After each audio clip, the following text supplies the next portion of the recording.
बॉलीवुड के मशहूर गायक जुबिन नौटियाल शूटिंग के लिए मसूरी पहुंचे, जहां पर उन्होंने गढ़वाली, कुमाऊनी और जौनसारी कलाकारों के साथ शूटिंग की। इसके बाद जुबिन नौटियाल माल रोड पहुंचे, जहां पर उन्होंने खरीदारी की और अपने प्रशंसकों के साथ फोटो भी खिंचवाया।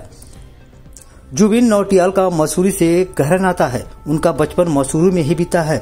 उनके पिता भाजपा के वरिष्ठ नेता हैं और अक्सर छुट्टियां बिताने के लिए जुबिन नौटियाल मसूरी आते हैं और यहाँ की सुंदर वादियों का आनंद लेते हैं। बॉलीवुड में अपनी सुंदर आवाज से पहचान बनाने वाले जुबिन नौटियाल के गीतों को देश विदेश में बहुत लोग पसंद किया जाता है और पहाड़ से उनका प्रेम जग जाहिर है। उनके द्वारा कई पहाड़ी गीत भी गाए गए हैं। गृह मंत्री अमित शाह के द्वारा भारतीय संविधान निर्माता बाबा साहब भीमराव अंबेडकर को लेकर की गई आपत्तिजनक टिप्पणी को लेकर आज उत्तराखंड के खटीमा विधायक भुवन कापड़ी के नेतृत्व में कांग्रेसी कार्यकर्ताओं ने नगर के प्रमुख चौक पर गृह मंत्री अमित शाह का पुतला दहन किया और प्रदर्शन किया। इस अवसर पर विधायक कापड़ी ने कहा कि बाबा साहब डॉक्टर भीमराव अंबेडकर द्वारा लिखित संविधान की खूबसूरती है कि जो भारतवर्ष में सभी धर्मों के लोगों को अलग अलग भाषा, बोली, अलग अलग भौगोलिक परिस्थितियां एवं खान पान के बावजूद कश्मीर से लेकर कन्याकुमारी तक एक सूत्र में बांधती हैं। लेकिन गृह मंत्री ने उनके ऊपर एक अभद्र टिप्पणी कर ये काम कलंकित किया है और उनको पूरे देश से माफी मांगनी चाहिए। खबर उधम सिंह नगर से है, जहां के सीमांत विकास खंड खटीमा के ग्राम पंचायत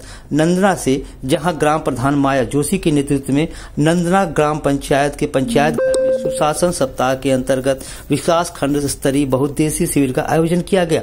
विकास खंड के सभी विभागीय अधिकारी शिविर में मौजूद रहे और वहां विभागों द्वारा सरकार की चलाई जा रही जनहित में योजना के बारे में लोगों को बताया गया। वहीं खंड विकास अधिकारी द्वारा मीडिया से रूबरू होते हुए बताया गया कि जनता द्वारा कुछ शिकायतें हमें प्राप्त हुई हैं, जिनसे कुछ शिकायतों का निस्तारण तुरंत किया गया है। बाकी संभव चीजों को बाद में कर दिया जाएगा, यानी बाद में उनके निस्तारण पर अमल किया जाएगा। जिन शिकायत का निवारण यहाँ नहीं हो सका है, उन्हें जिले के लिए भेज दिया गया है। वहीं ग्राम प्रधान माया जोशी ने कहा कि सरकार द्वारा सुशासन सप्ताह के अंतर्गत जो बहुउद्देशीय शिविर यहाँ पर लगाया गया है, इस शिविर में शांतिपूर्वक तरीके से जनता ने अपनी बातों को अधिकारियों के माध्यम से रखा और उनकी समस्याओं का यहाँ समाधान भी हुआ।